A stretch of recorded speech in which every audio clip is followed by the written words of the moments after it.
he just tackled me down like a football player. Next thing I know, I'm laying on the ground on my back, and he was stabbing me. I was trying very hard to uh, protect my belly, my baby. So he stabbed me 27 times. Most of my wounds were defensive wounds on my hands. Um, I had a, and after he stabbed me, he just got up and walked away and went to his vehicle and drove off. Like he left me for dead. This is Meredith for Real, the Curious Introvert, and I'm Meredith. I explore the questions people think but don't ask out loud, either because they're taboo or thanks to cultural hypnosis. My mission, and yours if you choose to accept it, is to inspire curiosity by exploring the nuance and paradox of our world. Each episode is different, so bring your ADD and your earbuds and have a look around. Hey, Curiositors, it's me, Meredith. If this is your first time here, around here we press play to get curious, disrupt the algorithm, and grow into better humans. We talk about everything from cults to cold plunging, so bring your ADD and your earbuds and have a look around. There's no specific order to listen to episodes. And today's episode is a result of a recent poll where you told me that you'd like to hear more true stories. So I'm thrilled to introduce you to this week's guest. By the way, if you want to participate in the next poll, be sure to follow me on Facebook and Instagram. It's Meredith for Real in both places. This week's guest is the only known survivor of the Connecticut River Valley serial killer, which by itself is interesting. But if you've been here a while, you know that I love some paradox. And the paradox comes into play when you hear her entire story, how she went from being a victim to being a survivor to becoming a convicted felon to being now a flourishing whole person, all without any answers from police or apologies from her attacker. And if you end up liking this episode, you'll also like the one I did with a man who survived 2 spinal cord injuries, making him a 2-time quadriplegic. It's episode 41. And if you're a repeat listener, you are the best. When I started this show, I wanted to make a podcast that I would listen to, something with variety, nuance, and an opportunity to learn. I hope that I deliver that to you each week. And if I do, I'd be so grateful if you left a rating on Apple Podcasts. Even if you're too tongue-tied to leave the review, that rating part really sets me up to take the podcast to the next level with high caliber guests and meaningful sponsorship. So just give those stars a little tappity tap. All right, friends, enjoy the show. Between 1978 and 1988, 7 women were murdered along the stretch of Interstate 91 between the borders of New Hampshire and Vermont. The killer became known as the Connecticut River Valley Killer. And my next guest is the only known survivor. Today, she's going to share her story, how she created her own closure, and what she's doing to help other cold case survivors. Survivor, thriver, fellow podcaster, Jane Boroski. Thanks for being here. Oh, thank you very much for having me and allowing me to share my story with your audience. Well, I'm so grateful that you're willing to share it for like the millionth time. And I'm really glad that we're going to talk about, the impacts of trauma and creating your own closure, because I think I'd feel a little weird asking you to share the story again if it didn't have a purpose, Oh, exactly. The whole reason for me telling my story is also about sharing my healing. And if I could help that one person with sharing my healing, then I'll tell my story a million times over. Yeah, well, I appreciate that. So it was 1988 and you were 22, 7 months pregnant. At that time, you were separated from your boyfriend and you were just coming home from the fair. So if we can kick the story off from there. I was coming home from the Cheshire County Fair in Swansea, New Hampshire. Now, Swansea is a small community. In the 80s, virtually no major crime. And it was really hot that summer, and it was really hot and humid that night. So headed home. It was a main road. I decided to stop at this store, which was closed, which in the 80s, they closed early. But there was a soda machine outside, a soda vending machine outside the store. So I decided to stop and get a soda there. There was a payphone there next to the soda machine, which back in the 80s, payphones were used quite often. So while I was standing there getting a soda, a vehicle came in and pulled right next to me. I was parked right in front of the soda machine. The vehicle was parked on my passenger side of my vehicle. I assumed, using the payphone or even getting a soda the same as I was. And then the next thing I know, he had walked behind my car and tried to grab me out of my car. He wanted me to go with him. And so I fought. I fought quite a bit. I screamed.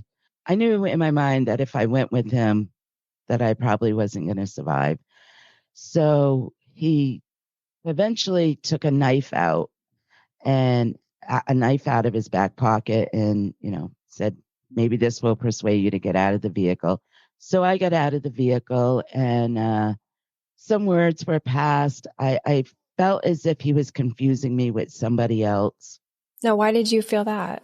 Because he told me that I beat up his girlfriend and thought that my car was a Massachusetts car with Massachusetts license plates, which it wasn't. It was New Hampshire plates. I saw a vehicle driving by, a vehicle coming up the road, and I knew in my mind the only way I was going to get out of this terrible situation was to run and scream and try and get their attention. So I dashed for the road. So were you already injured at this point? I was not. So you were out of the vehicle, and you thought maybe he just wanted the car, and then you saw another car coming and you thought, this is my chance to go for it. Exactly. So you're like running 7 months pregnant, trying to, and frightened and trying to get the attention of this other car. Exactly. So I started running towards the road. The car drove by and he just tackled me down like a football player. Next thing I know, I'm laying on the ground on my back and he was stabbing me.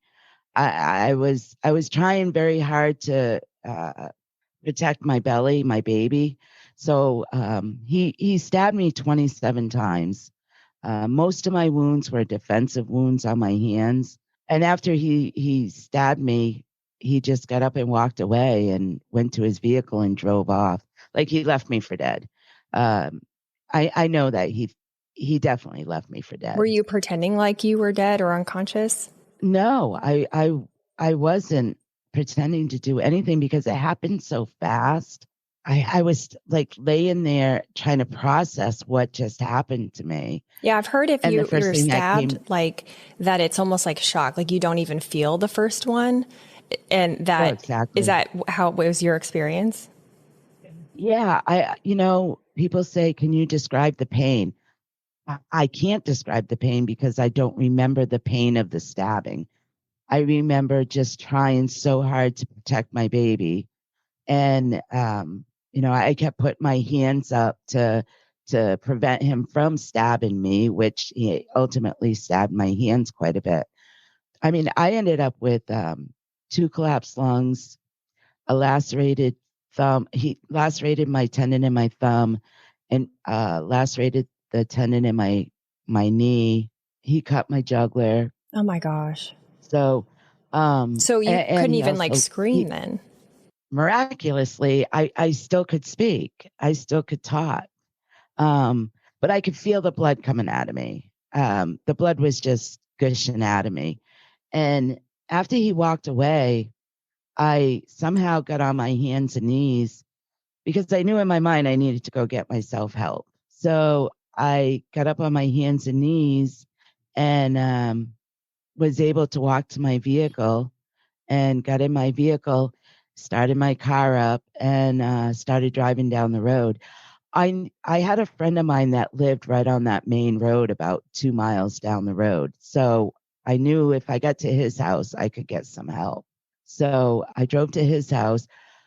But before that, as I was driving down the road, I ended up right behind him, the person that stabbed me.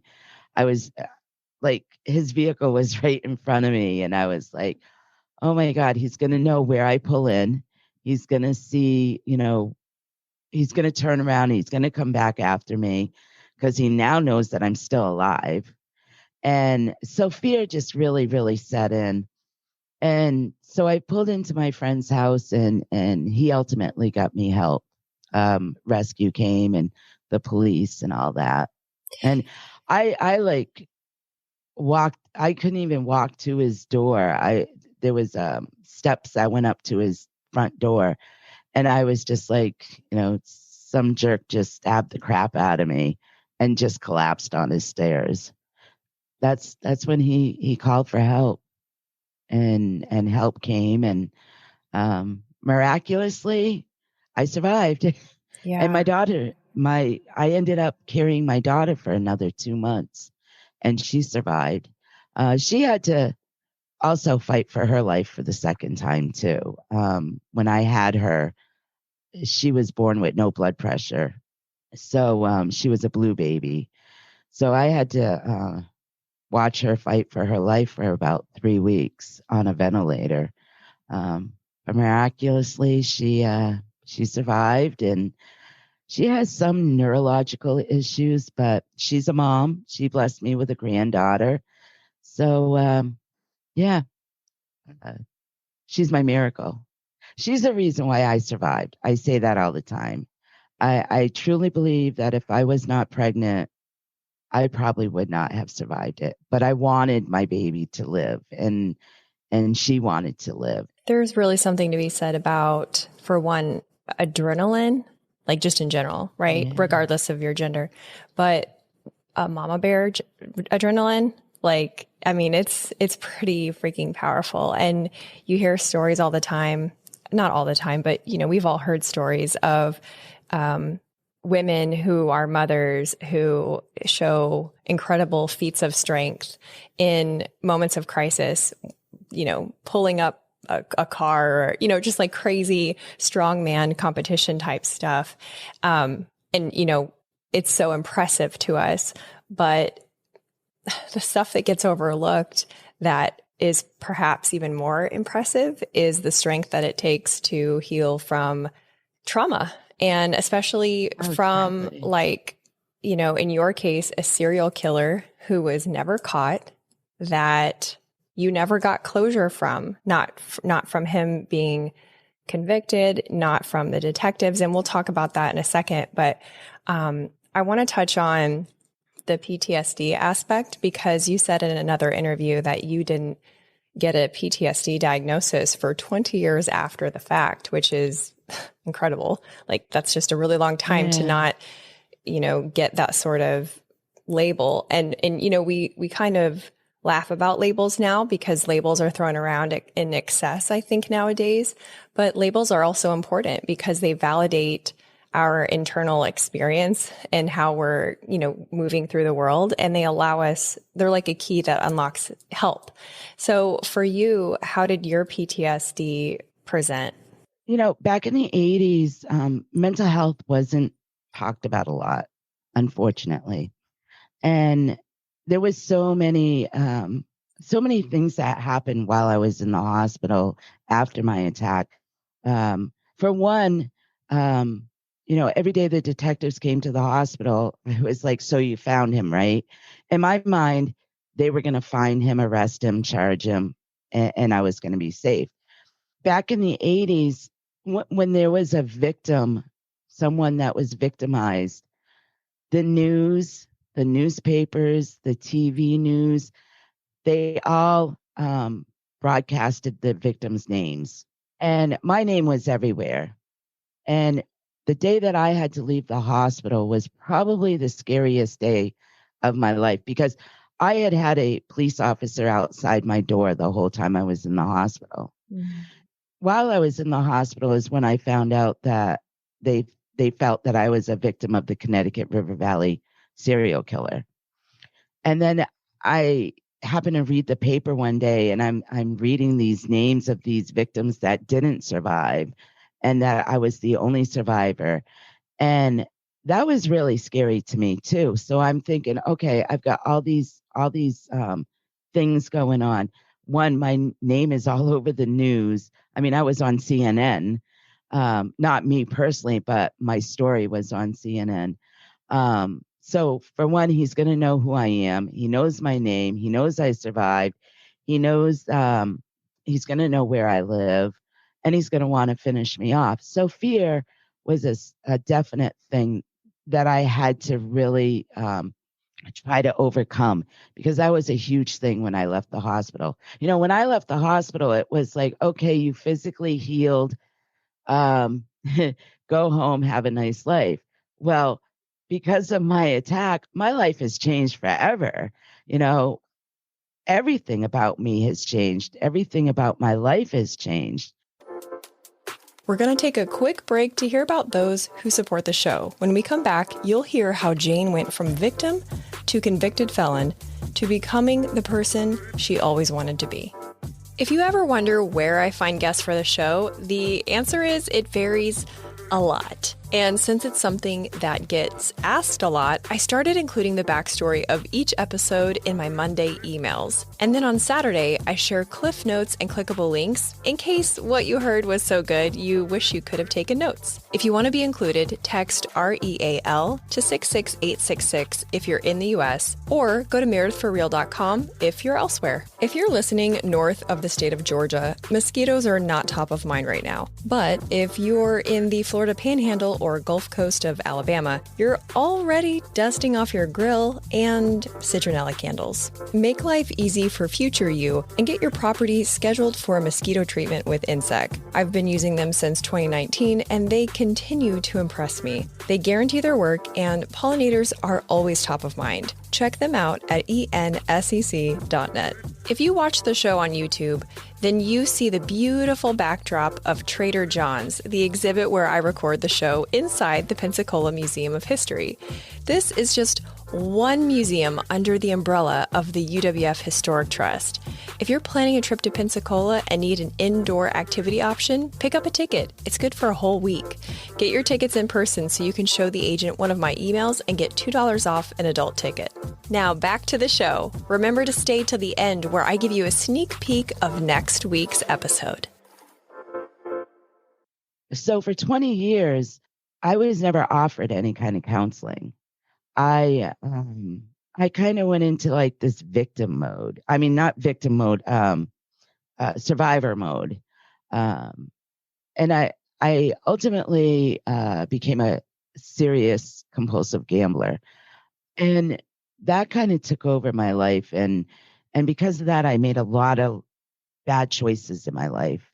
I ultimately stole from an organization I was a part of for 25 years that I loved so much. And I was kicked out of that organization. They pressed charges against me. I went to jail.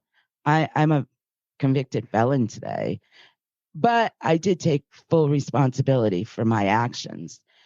And with that, I was court ordered to go to counseling for my addiction. While I was going to counseling for my addiction, it was like a couple of months after I started the counseling, I had shared with my counselor about my attack. And she was like, "Oh my God, I'm going to clinically diagnose you with PTSD." And I was like, "No, that's for servicemen and women that have been overseas in combat. I don't have PTSD." So she printed up a paper with all the symptoms of PTSD. And she said, "You take that home and you look at that. And then next week we'll talk about it." I brought it home and I looked at that, and I had every single symptom on that paper, every single symptom that she printed out of the PTSD. And I was like, "Oh my God." So the next week I went into her and I said, "Okay, I have PTSD. Now what?" And she's like, That's the most like New Hampshire thing ever. Like, all right, now what? "Now what?" Let's get to the chase. And she was like, "Now we begin healing you." So for 7 years, I did some real intense therapy. I stripped myself naked. I had to strip myself naked and address every single one of my symptoms. And, after that 7 years, and I still get emotional about it, I finally realized I finally became the person I always wanted to be. For 20 years before that, I thought I was living a normal life. After I started receiving the counseling and the counseling for the PTSD, I realized my life was anything but normal. I just my way of thinking was not normal. The things that I did was not normal. But today, with the healing and my healing process, I'm not an angry person like I used to be. I'm not a depressed person like I used to be. I attempted suicide twice before I received the counseling. I'm a better mother. I'm a better wife. I'm a better person today. I make better choices for myself, and it's been life changing. Um, sometimes people are under the assumption that when you go through something traumatic in your life, whether it be a car accident or a loss of a child or domestic violence or rape or molestation or anything like that, people are under the assumption you just get over it and move on. And that is the furthest thing from the truth. Um, we wish we could. I wish I could have just gotten over it and moved on, but you don't have that option. Not until you heal. Once you start the healing process, then you can let go of some of it. PTSD never goes away. Yeah. But what I have done is I've learned I have tools now to address the symptoms of my PTSD today. So with those tools, it just helps me to get through a bad day. I still have bad days, but I have the tools to say, okay, what is going on today? How are you going to address this? And let's deal with it. And then, my day is better. What's one of the tools that you use most often? Well, especially if I get angry about something, I really have to sit and look at that particular thing that is making me angry. Now, why am I angry about this? Is it worth being angry about this? And and I have to just sit back and look at the whole situation first. My anxiety, I have to take myself out of the situation and just really think about, why am I feeling so much anxiety right now? What can you do about it? Do you just remove yourself from the situation? If you're feeling anxiety because you're angry with someone or you don't like what someone said, can you talk to that person about, hey, I'm feeling a little anxiety about this. Talking to somebody about how you feel is huge. And those are three There's really all big kinds ones. of tools. It's like you have to take the situation and then reconcile it, or your internal feelings, and reconcile them to the reality of the situation, which is so hard. And especially I feel like trauma is like, it's such a tricky little bastard. It's like that splinter that you think you've pulled out of your foot. And then one day you're walking along and you're like, oh, dang it, there it is again. And, you have to go back in there because more keeps coming out. And for people who like a nice, checklist to check off the boxes, it's frustrating to not have that part of your life work that way. And for situations, unusual situations like yours, it's even, frustrating is not even like a good word for it, but to not have closure, to not have the case solved. And closure is, something that I think we all think will bring us full circle healing, but everyone defines it differently. And that's part of the problem. So I would love to hear how you define closure personally. I don't believe in closure. Oh, I believe in finding answers. I have some friends of mine that lost a child to suicide. even though they know why it happened, there's never any closure because you still feel that pain, that loss. Um, I'll never have closure from this, but I can always look for answers. And one of the main things I had to do was accept that this happened to me. That was one of the very first things I had to do is accept, okay, I had to sit there and really think and say to myself, Jane, this really happened to you. It's not okay that it happened to you. It's not fair. As much as I wish it didn't happen to me, I still had to accept that this happened to me. And forgiveness was the second thing. All right, so that was huge. Yeah, talk to me about Everybody that. kept saying, you have to forgive. Who the heck do I forgive? My attacker's never been caught. He's never apologized. And I 99.9% sure he has no remorse for what he done to me. So what do you mean I have to forgive? I just couldn't understand that for years. And then wonderful Oprah Winfrey was on one day. I was watching her show, which was a kind of a coincidence because I didn't always watch her. And I happened to watch her show one day, and there was these two girls on there that had gone through something real traumatic, and she talked about forgiveness. And she had said, you don't have to forgive the person that did this horrible thing to you. But what is the most freeing is forgiving the situation you had no control over. I was like, oh my God, I can do that. I can forgive the situation. I can forgive my attack because I had no control over it. I didn't entice it. I didn't, ask for this to happen to me. I had no control over what he did to me that night. So yes, I can forgive this. And that was the most freeing day of my life. It was amazing. It brought me so much peace.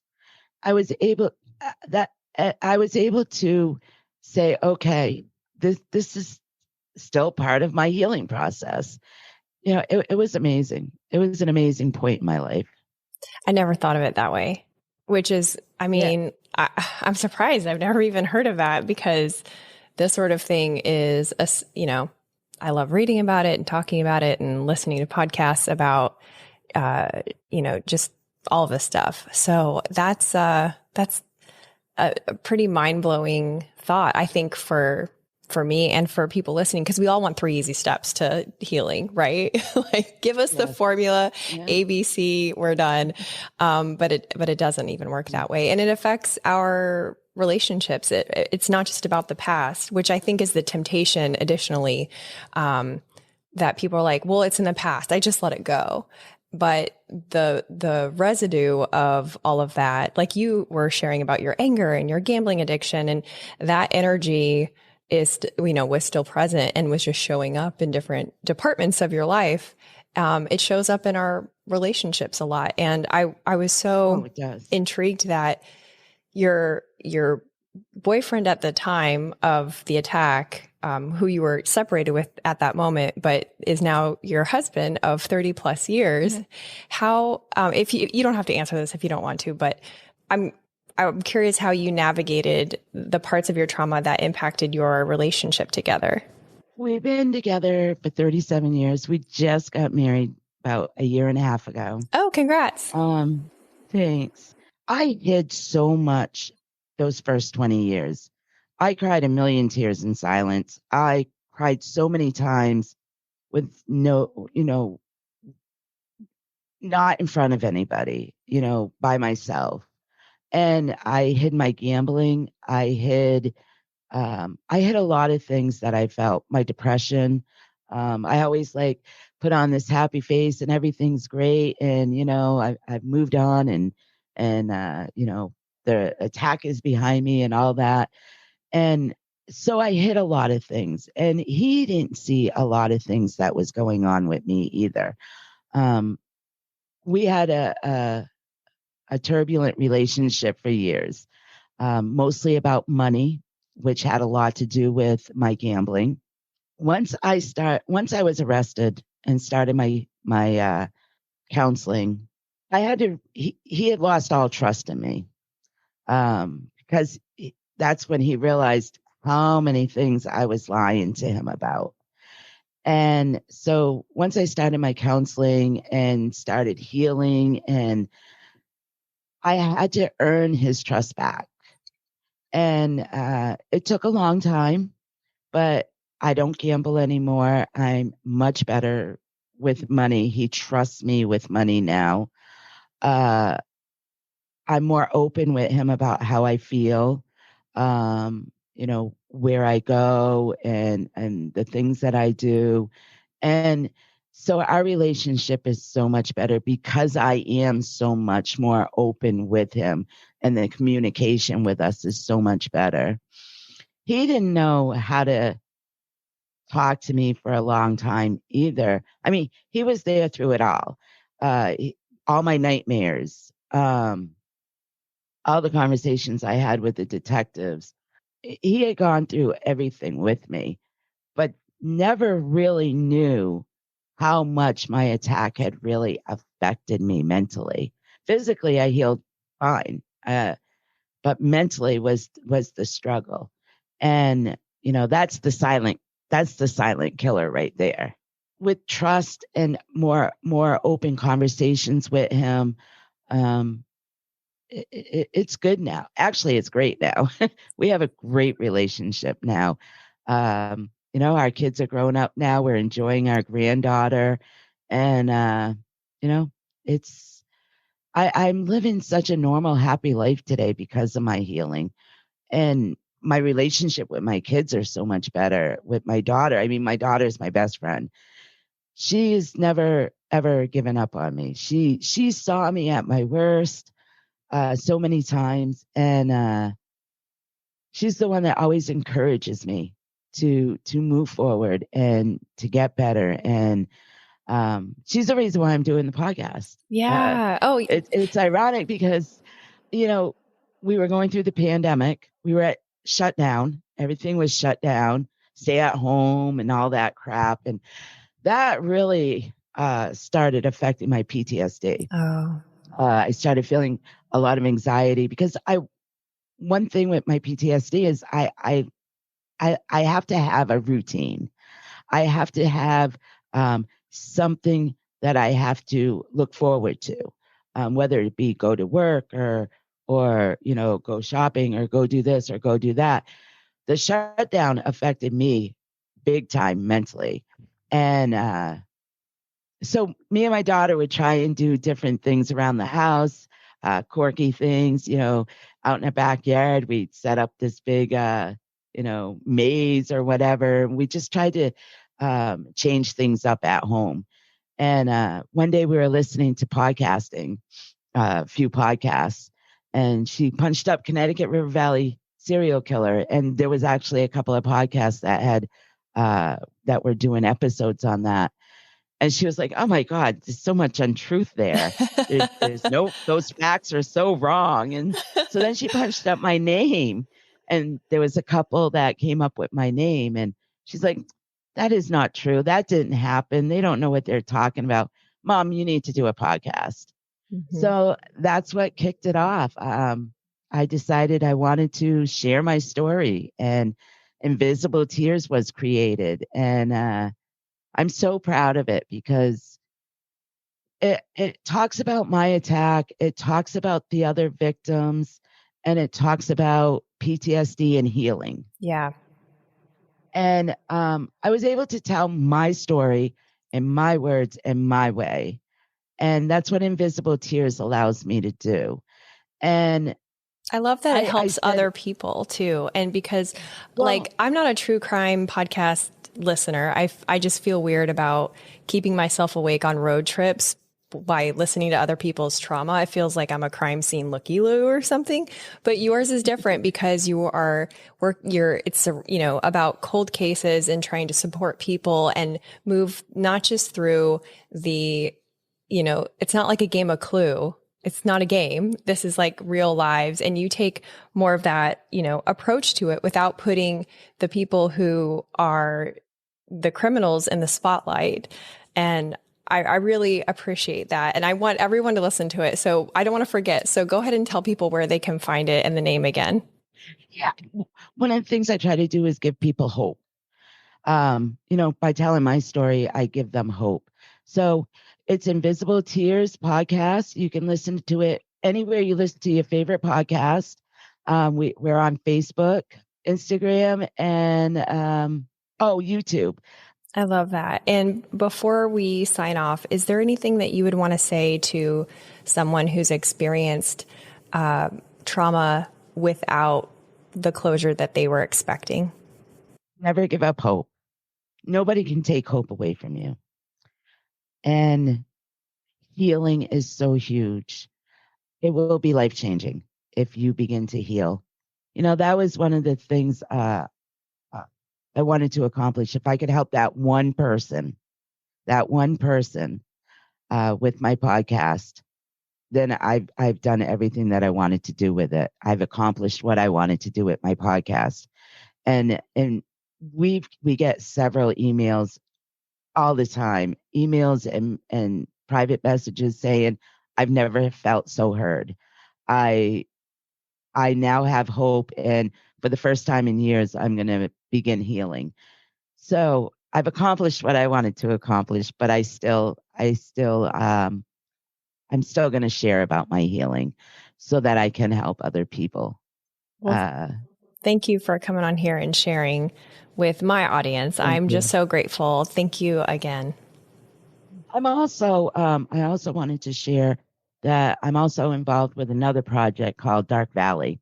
That's with Jenna Mel and Crawlspace Media, and they're covering all the cases with the Connecticut River Valley serial killer, and they get more in depth. The Dark Valley gets more in depth with the family members of the ones that didn't survive, and a more investigative part about it. So they should be out the end of the summer, and that will be Dark Valley. Awesome. Well, be sure to send that to me too, and I'll link it up with everything. Thank you again, Jane. Absolutely. I really appreciate your time. Thank you so much. Thanks for listening. If you haven't already left a rating on Apple Podcasts, I would be so grateful. Even if you're too tongue-tied to leave the review part, the rating really helps set me up to take the podcast to the next level with high-caliber guests and meaningful sponsorships. And if you liked this episode, you'll also like the one I did with a man who survived 2 spinal cord injuries, making him a 2-time quadriplegic. That's episode 41. Stay tuned next week when I talk with a fellow entrepreneur about knowing when to quit, navigating the emotional impact of a new chapter in your life, and unsticking your identity with what's on your business card.